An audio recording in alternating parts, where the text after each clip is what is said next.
கண்களை மூடி ஆண்டவர் நம்மோடு பேசும்படியாக ஆண்டவர் நோக்கி நாம் பார்ப்போம்.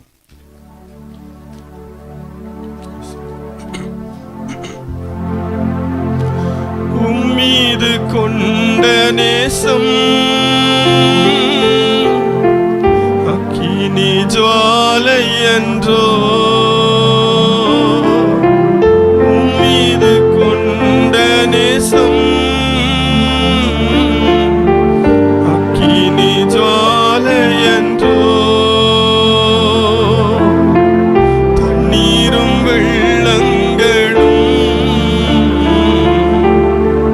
தணிக்க முடியாதையா, தண்ணீரும் வெள்ளங்களும் தணிக்க முடியாதையா.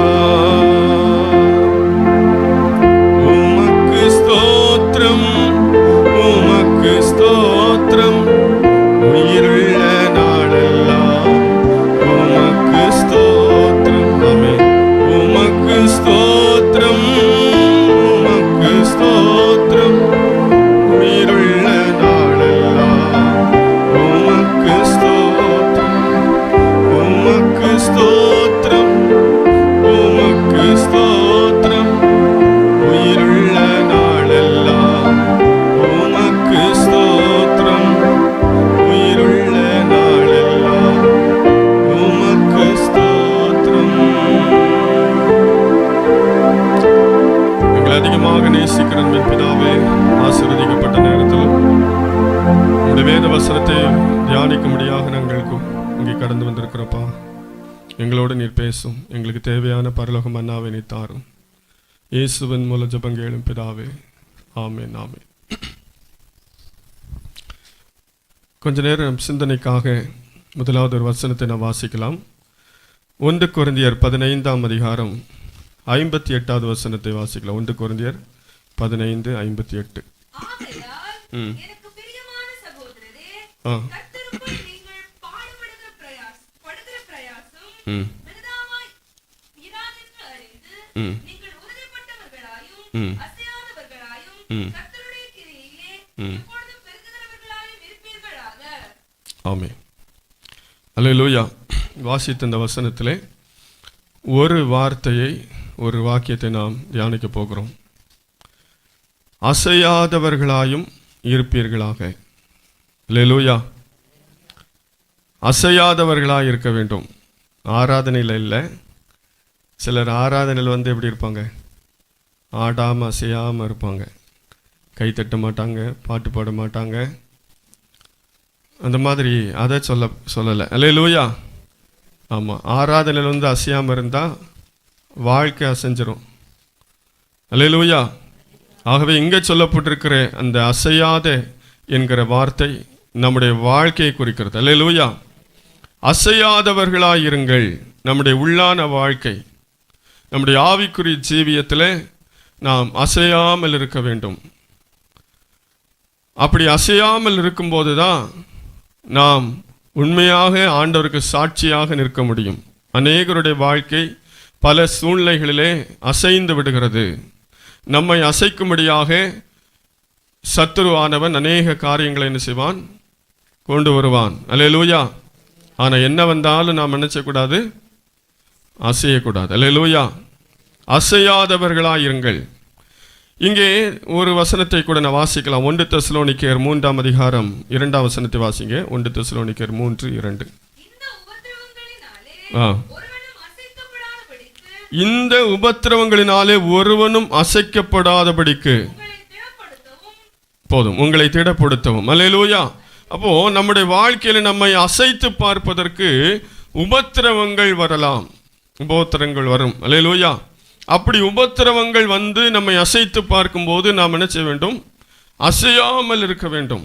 அல்லேலூயா. அப்படி அசையாமல் இருக்க வேண்டுமானால் நாம் என்ன செய்ய வேண்டும் என்பதை தொடர்ந்து நாம் தியானிக்க போகிறோம். அதற்கு முன்பாக 2 உதாரணத்தை நான் உங்களுக்கு சொல்லுகிறேன். இங்கே யோபுவின் புத்தகத்திலே 13ஆம் அதிகாரம் 15ஆம் வசனத்தில் அவன் சொல்லுகிறான், அவர் என்னை கொன்று போட்டாலும் அவர் மேல் நம்பிக்கையாக இருப்பேன். அல்லேலூயா. அப்ப யோபுடைய வாழ்க்கையை பாருங்க. அவனை அசைக்கும்படியாக எத்தனையோ உபத்திரவங்கள், சோதனைகள், வேதனைகள், வியாதிகள், நஷ்டங்கள், பலவீனங்கள், நிந்தனைகள், அவமானங்கள் எல்லாம் அவனை வந்து தாக்கினது. அல்லேலூயா, அல்லேலூயா. யோபுவை சுற்றிலும் அவனுக்கு பலவிதமான தாக்குதல், பலவிதமான உபத்திரவம். அவன் அநேக காரியங்களை சந்தித்தான். ஒரு குறுகிய காலத்துக்குள்ளே பெரிய பிரச்சனைகளை எல்லாம் சந்தித்தான். ஆனாலும் யோபு என்ன செய்ய முடியல? அசைக்க முடியல. அல்லேலூயா. அவன் என்ன சொல்கிறான்? என்னை கொண்டு போட்டாலும் அவர் மேல் நம்பிக்கையா இருப்பேன். அல்லேலூயா. அப்படிப்பட்ட ஒரு அசையாத வாழ்க்கை, ஒரு அசையாத ஆவிக்குரிய ஜீவியம், ஒரு அசையாத நம்பிக்கை நமக்கு தேவை. அல்லேலூயா. யோபுடைய வாழ்க்கையில் எவ்வளவு போராட்டம் வந்துச்சு இல்லையா? எவ்வளவு போராட்டம் வந்தாலும் அவன் எதையும் அவன் பொருட்படுத்தவில்லை, எதுவும் அவனை அசைக்க முடியவில்லை. அல்லேலூயா. அதே போல ஒரு வாழ்க்கையை வாழ தேவன் நம்மை அழைக்கிறார். மொர்தெகாயை குறித்து ஒரு வசனத்தை வாசிக்கலாம். எஸ்தர் 5ஆம் அதிகாரம் 9ஆம் வசனத்தை வாசிங்க.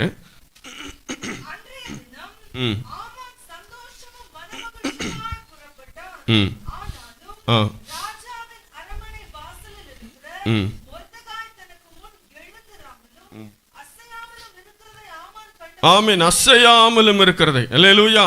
அது வார்த்தை ரொம்ப முக்கியமா இருக்கு இல்லையா? எல்லாரும் அந்த ஆமானை பார்த்த உடனே எழுந்து என்ன செய்வாங்க? வணங்குவாங்க. ஆனா இந்த மொர்தெகாய் எழும்பவும் இல்லை, வணங்கவும் இல்லை, அசையவும் இல்லை. அல்லேலூயா. அசையாமல் இருக்கிறதை பார்த்தான். மொர்தெகாய் அப்படி அசையாமல் இருந்ததுக்கு காரணம் அவன் ஆண்டவர் மேல நம்பிக்கை வச்சிருந்தான். அல்லேலூயா. அவன் ஆண்டவருக்குள்ள இருந்தான். ஆண்டவருக்காக வைராக்கியமா இருந்ததுனால அவன் அசையாம இருந்தான். நாம் அசையாமல் இருக்க வேண்டுமானால் அப்படிப்பட்ட ஒரு உன்னத ஜீவியத்தை நாம் செய்யும் போதுதான் இந்த உலகத்தில் வருகிற பிரச்சனைகளுக்கும் போராட்டங்களுக்கும் பயப்படாமல் நாம் அசையாமல் இருக்க முடியும். அல்லேலூயா, அல்லேலூயா.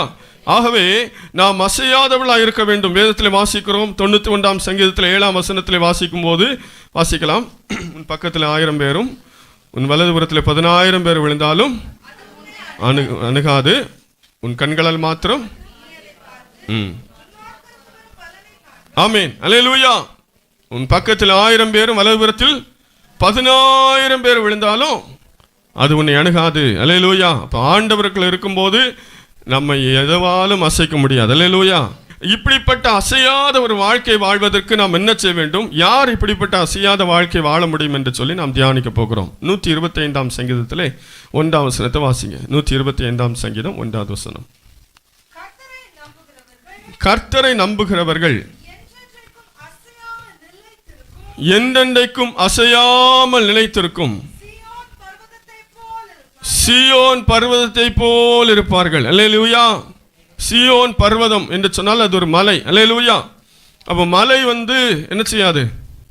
அசையாது. அல்லேலூயா. அப்போ யார் அப்படிப்பட்ட மலையை போன்று அசையாமல் இருப்பார்கள்? மலை மேலே மழை பெஞ்சாலும் பிரச்சனை இல்லை. அல்லேலூயா. வெயில் அடித்தாலும் பிரச்சனை இல்லை, வெள்ளம் மோதினாலும் பிரச்சனை இல்லை. அல்லேலூயா.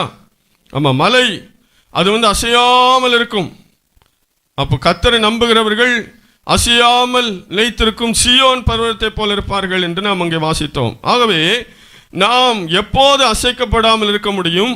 கர்த்தரை நம்புகிறவர்களாய் இருக்கும்போது. அல்லேலூயா. கர்த்தரை நம்புகிறவர்களாய் இருக்கும்போது நம்மை யாரும் எதுவும் அசைக்க முடியாது. அல்லேலூயா, அல்லேலூயா. யோபுக்குள்ள அந்த நம்பிக்கை இருந்தது, ஆபிரகாமுக்குள்ள அந்த நம்பிக்கை இருந்தது. ஆண்டவரை நாம் நம்புகிறோம், ஆனால் முழுமையாக தீவிரமாக ஆண்டவரை நாம் நம்ப வேண்டும். அல்லேலூயா. அப்படி ஆண்டவரை முழுமையாக நம்பும் போது நிச்சயமாக நாம் அசையாமல் நிலைத்திருக்கும் பர்வதத்தை போல இருப்போம். அல்லேலூயா. இப்போ நம்பிக்கை நமக்கு தேவை. நம்பிக்கை இல்லைன்னா நாம் நிச்சயமாக அசையாமல் இருக்க முடியாது. நம்ம எளிதாக அசைத்து பார்த்து விடலாம். ஆகவே நம்பிக்கையை நம்முடைய வாழ்க்கையில் அதிகமாக்குவோம். ஆண்டவர் மேலே வச்சிருக்க நம்பிக்கை, விசுவாசத்தை அதிகமாக்குவோம். அப்போதான் இந்த உலகத்தில் எதற்கும் நாம் பயப்படாமல், அஞ்சாமல், நாம் அசையாமல் நாம் இருக்க முடியும். அல்லேலூயா. இரண்டாவதாக, இந்த அசையாத அனுபவத்தை யார் பெற்றுக்கொள்ள முடியும்? 15ஆம் சங்கீதத்தில் 2வது வசனத்தில் வாசிக்கலாம். அநேக காரியங்கள் சொல்லப்பட்டிருக்கிறது, அது சிலதை மாத்திரம் பார்ப்போம். சங்கீதம் 15:2 முதல். உத்தமனாய் நடந்து நீதியை நடப்பித்து மனதார சத்தியத்தை பேசுகிறவன் தானே. அவன் தன் நாவினால் புறம் கூறாமலும் தன் தோழனுக்கு தீங்கு செய்யாமலும் தன் அயலான் மேல் சொல்லப்படும் நிந்தையான பேச்சை எடுக்காமலும் இருக்கிறான். ஆகாதவன் அவன் பார்வைக்கு தீழ்ப்பானவன். கர்த்தருக்கு பயந்தவர்களையோ கனம் பண்ணுகிறான். ஆணையிட்டதில் தனக்கு நஷ்டம் வந்தாலும் தவறாதிருக்கிறான்.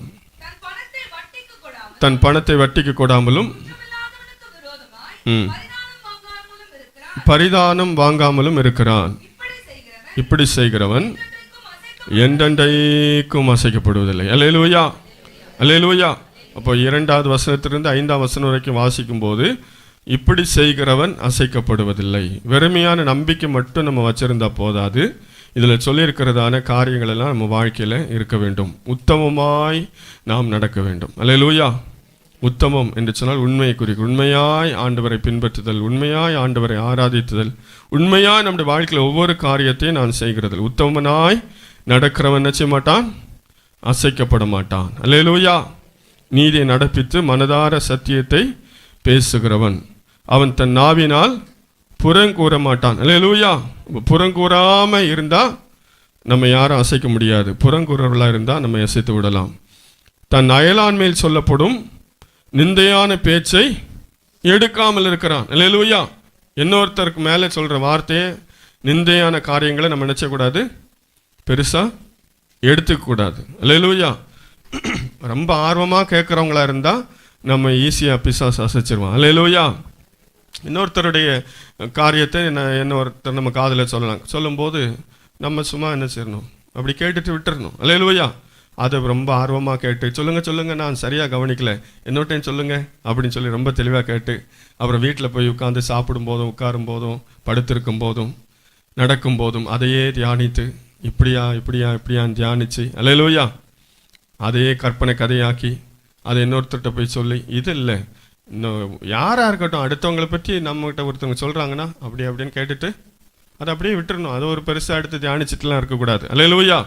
அப்படிப்பட்ட அனுபவம் உள்ளவங்க தான் அசைக்க முடியாமல் இருக்க முடியும். அல்லேலூயா. ஆகவே தன் அயலான்மையில் சொல்லப்படும் நிந்தையான பேச்சை எடுக்காமலும் இருக்கிறான். தன் தோழனுக்கு தீங்கு செய்யாதவன், ஆகாதவன் அவன் பார்வைக்கு தீழ்ப்பானவன். அல்லேலூயா. அப்போ பாவம் செய்கிறவங்களை பார்க்கும்போது, ஐயோ இவங்க பாவம் செய்கிறாங்களே, இப்படி தப்பு பண்ணுறாங்களே அப்படிங்கிற ஒரு எண்ணம் வரணும். கூட சேர்ந்து பாவம் செய்கிறவங்களாம் இருக்கக்கூடாது. கர்த்தருக்கு பயந்தவர்களையோ கனம் பண்ணுகிறான். அல்லேலூயா. இப்போ யார் அசைக்கப்படாமல் இருக்க முடியும்? கர்த்தருக்கு பயந்தவர்களை கனம் பண்ணுகிறவர்கள். அல்லேலூயா. ஆண்டவருடைய பிள்ளைகளை என்ன செய்யணும்? கனம் பண்ணணும். அல்லேலூயா.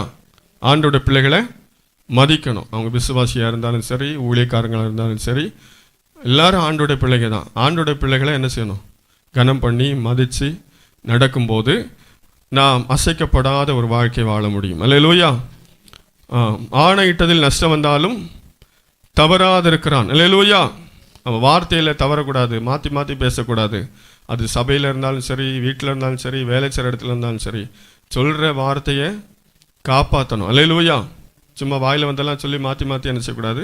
பேசக்கூடாது. தன் பணத்தை வட்டிக்கு கொடாமலும். அல்லேலூயா. அப்போ பணத்தை வட்டிக்கு கொடுக்கிறவன் அசைக்கப்படுவான். அல்லேலூயா. சிலர் வட்டி கொடுக்குற பிஸ்னஸ்லாம் நினச்சுவாங்க, பண்ணிகிட்டு இருப்பாங்க. வட்டி கொடுக்கறது தவறு என்று சொல்லி வேதத்தில் வாசிக்கிறோம். அப்போ வட்டி கொடுப்பது தவறு.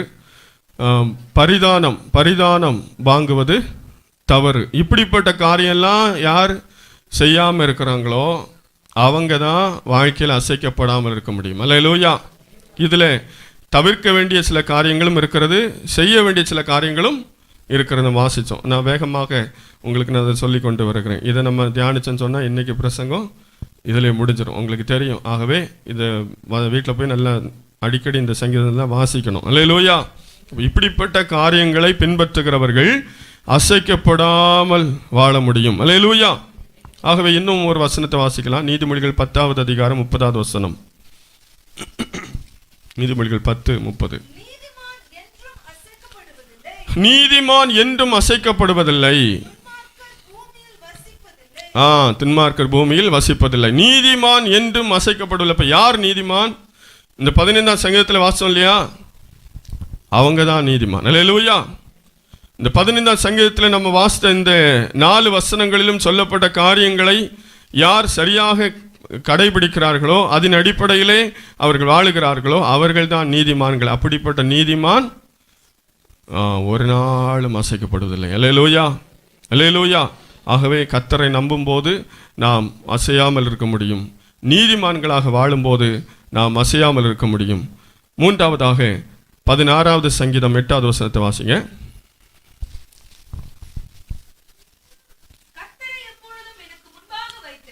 கர்த்தரை எப்பொழுதும் எனக்கு முன்பாக வைத்திருக்கிறேன். அவர் என் வலது பாரிசத்தில் இருக்கிறபடியால் நான் அசைக்கப்படுவதில்லை. அல்லேலூயா, அல்லேலூயா.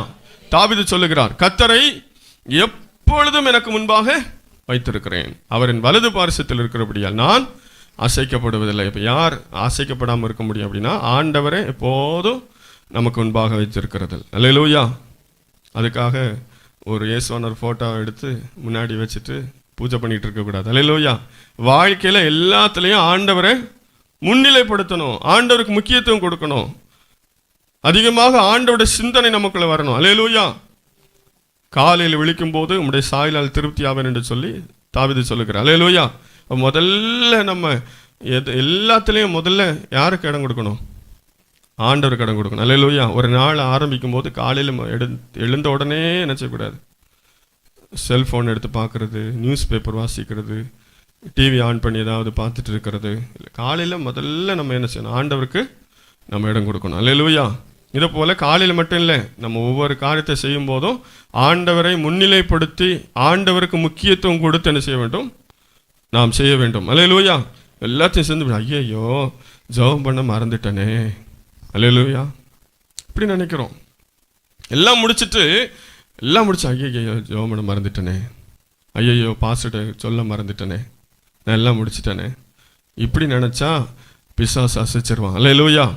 எப்போதும் கர்த்தரை எனக்கு முன்பாக வைத்திருக்கிறேன், அவரின் வலது பார்சத்தில் இருக்கிறேன்னா முக்கியத்துவம் கொடுக்கறது இல்லையா சொல்லுவாங்க. இது அவருடைய வலது கை இவங்க அப்படின்னா அவங்களுக்கு முக்கியமான ஆளுங்கிற மாதிரி ஆண்டவர் தான் எப்போமோ நமக்கு வலது பார்சல், ரைட் ஹேண்ட். அல்லேலூயா.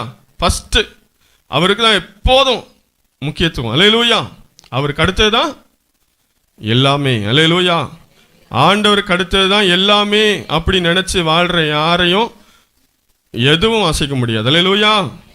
ஆண்டவரை ஓரம் கட்டணும் அப்படின்னா நம்மளை ஈஸியாக அசைச்சிருவான் பிசாசு. ஆகவே ஆண்டவருக்கு முக்கியத்துவம் கொடுக்க வேண்டும். கர்த்தரை எப்பொழுதும் எனக்கு முன்பாக வைத்திருக்கிறேன், அவரின் வலது பார்சத்தில் இருக்கிறபடியால் நான் அசைக்கப்படுவதில்லை. அல்லேலூயா, அல்லேலூயா.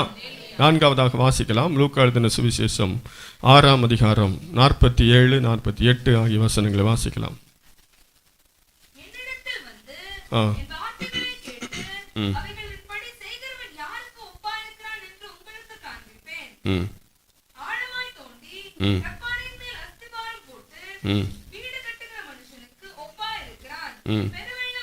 பெருவெள்ளம் வந்து நீரோட்டம் அந்த வீட்டின் மேல் மோதியும் அது அசைக்க கூடாமல் போயிற்று.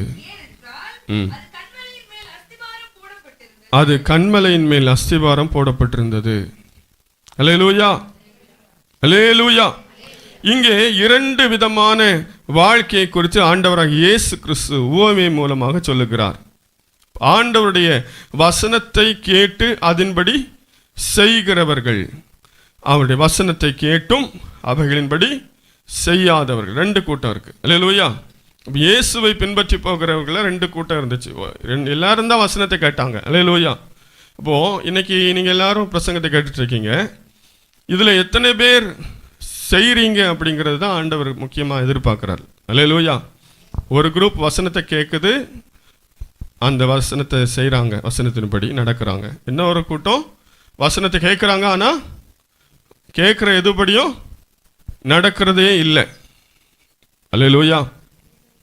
இந்த ரெண்டு கூட்டத்தினுடைய நிலைமையை குறித்து அங்கே இயேசு கிறிஸ்து சொல்லுகிறார். இடத்தில் வந்து என் வார்த்தைகளை கேட்டு அவர்கள் இப்படி செய்கிறவன் எதற்கு ஒப்பாக இருக்கிறான்? ஆழமாய் தோண்டி கற்பாறையின் மேல் அஸ்திவாரம் போட்டு வீடு கட்டுகிற மனுஷனுக்கு ஒப்பாய் இருக்கிறான். பெரு வெள்ளம் வந்து நீரோட்டம் அந்த வீட்டின் மேல் மோதியும் அது அசைக்க கூடாமற் போயிற்று. ஏனென்றால் கன்மலையின் மேல் அஸ்திவாரம் போடப்பட்டிருந்தது. அல்லேலூயா. அப்போ கன்மலையின் மேல் அஸ்திவாரம் போடப்பட்டு கட்டப்படுகிற வீடு எதுக்கு சமம்? ஆண்டோட வார்த்தை கேட்டு அதன்படி செய்கிறதற்கு சமம். அல்லேலூயா. அப்படி இல்லை அப்படின்னா அவங்க எதுக்கு மேலே கட்டுறாங்களா? மண்ணின் மேல் வீடு கட்டினவனுக்கு ஒப்பா இருக்கிறான். மண்ணின் மேல் வீடு கட்டினா நீரோட்டம் வரும்போது, பெரிய பிரவாகம் வரும்போது அந்த வீடு என்ன செய்யும்? அழிஞ்சு போயிடும். அல்லேலூயா. இந்த சின்ன பிள்ளைங்க கடற்கரையில் மணலை பார்த்த உடனே என்ன செய்வாங்க? மணல் எங்கெல்லாம் இருக்குதோ அங்கே மணலை பார்த்த உடனே அதில் ஏதாவது வீடு கட்டுவாங்க, அதை கட்டுவாங்க, இதை கட்டுவாங்க. அது ஒரு ஜாலியாக எடுத்து அலை வந்த உடனே என்ன செய்யும்? அது அவ்வளோ தரமட்டமாயிரும். அதே போல தான் வசனத்தை கேட்டு அதன்படி செய்யாதவருடைய வாழ்க்கை இதே போல தான் இருக்கும். அவங்க வந்து நிலைக்க முடியாது. அவங்க வாழ்க்கையை ஈஸியாக அசைச்சிடலாம். இப்போ அசைக்கப்படாத ஒரு வாழ்க்கை நாம் வாழ வேண்டுமானால் ஆண்டோடைய வார்த்தைக்கு முக்கியத்துவம் கொடுக்க வேண்டும். ஆண்டோட வார்த்தையை வாசிக்கும் போது, தியானிக்கும் போது, பிரசங்கத்தின் மூலமாக நாம் கேட்கும்போது அந்த வார்த்தையை கேட்டுட்டு பாஸ்டர் வந்து அவர் வேலை, அவர் பிரசங்கம் பண்ணுவார், நம்ம என்ன செய்யணும்?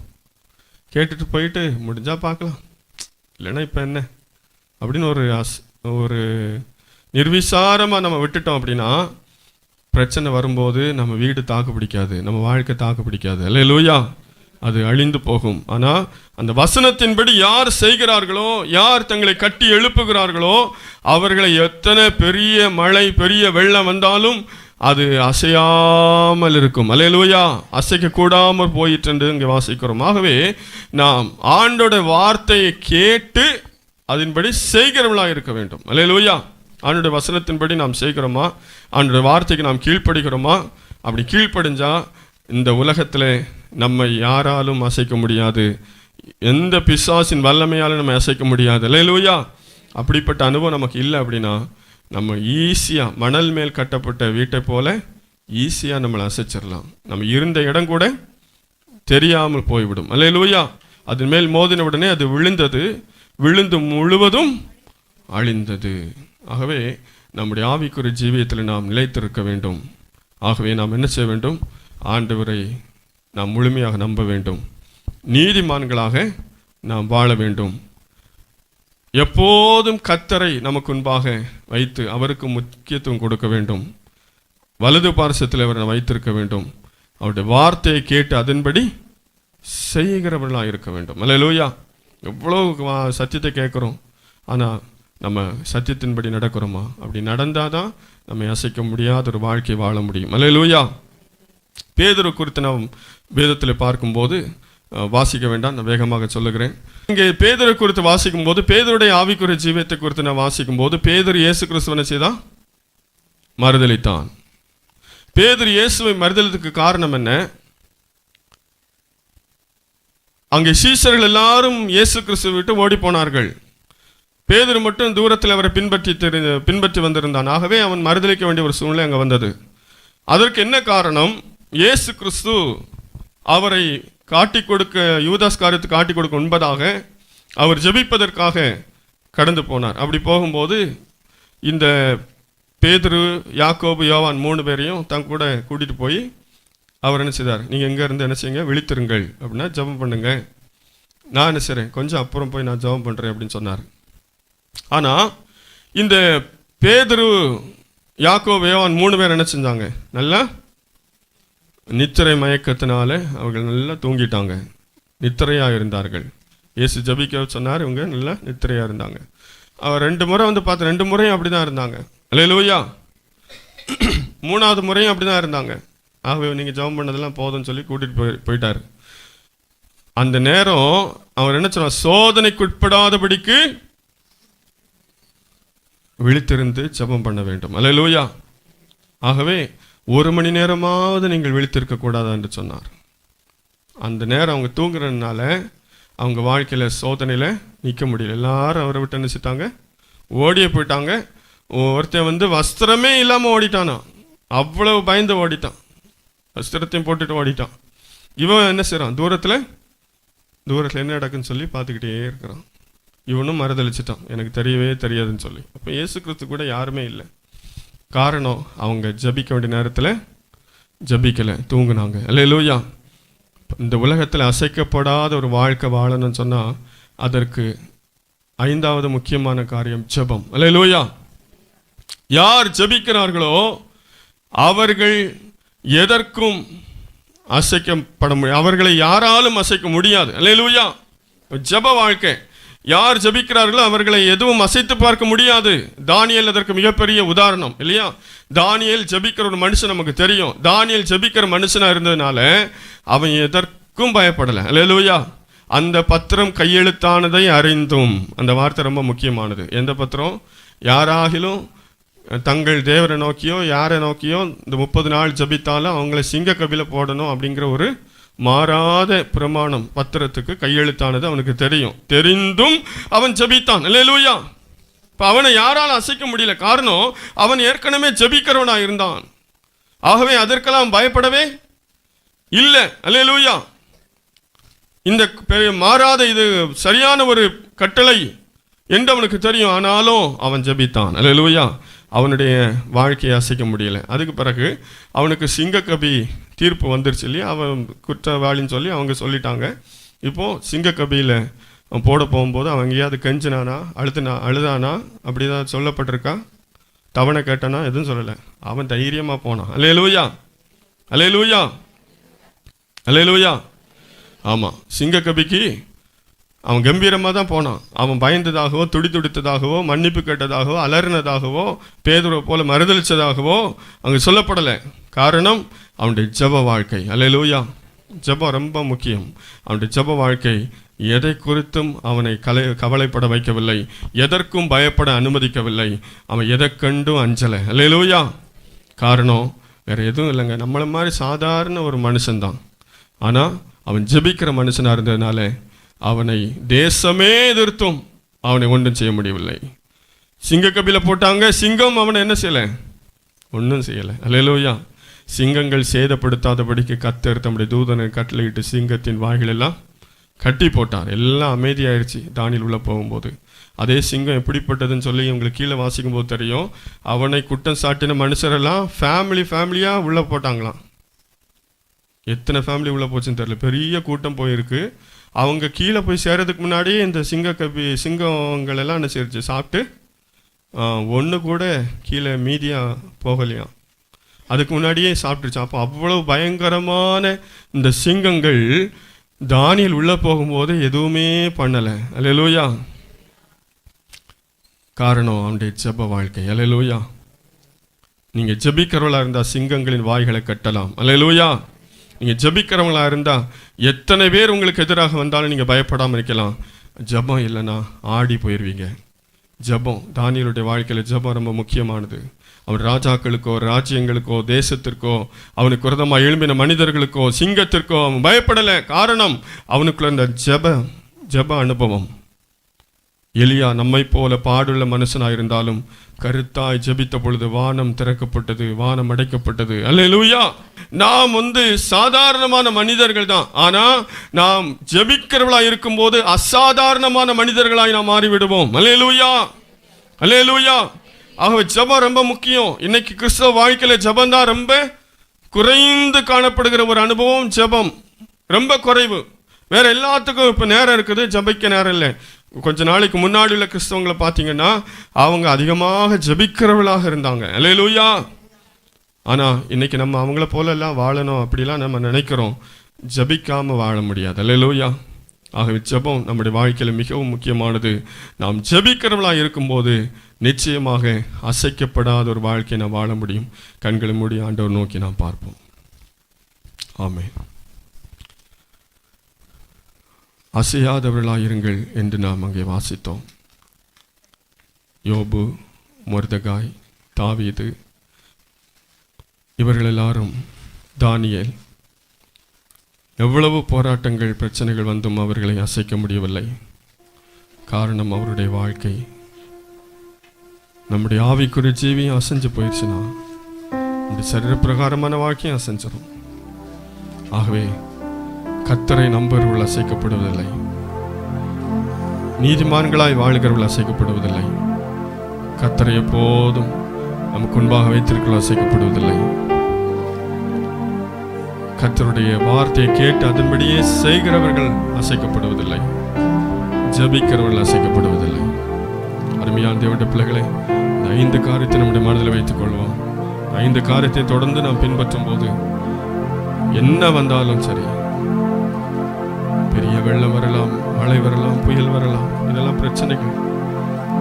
யோர்தான் போன்ற நதி பிரவாகித்து வரலாம், செங்கடல் நமக்கு முன்பாக வரலாம், எரிகோ கோட்டை போன்ற தடை வரலாம். ஆனால் எதுவும் நம்மை சேதப்படுத்தாது, எதுவும் நம்மை அசைக்க முடியாது. நாம் ஜெபிக்கிறவர்களாய் மாறுவோம். ஆண்டவர் மேல முழுமையான நம்பிக்கை வைங்க. நாம் அசைக்கப்படாத வாழ்க்கை வாழலாம். பேதுரு போல மறுதலிக்கிற அனுபவம் இல்லை, பின்மாற்றமான அனுபவம் இல்லை. யோபு சொல்லுகிறான், கொண்டு போட்டாலும் உண்மையா இருப்பேன், கடைசி வரைக்கும் நான் ஆண்டவர் சாட்சியா இருப்பேன், என்ன வந்தாலும் ஆண்டவருக்காக நான் நிலைத்து நிற்பேன் என்கிற அந்த உறுதியான வாழ்க்கையை தேவன் நம்மிடத்தில் எதிர்பார்க்கிறான். ஹல்லேலூயா ரபகன சகனம் இயேசுவே நல்லவர் நல்லவர். ஆமென். ஹல்லேலூயா இயேசுவே.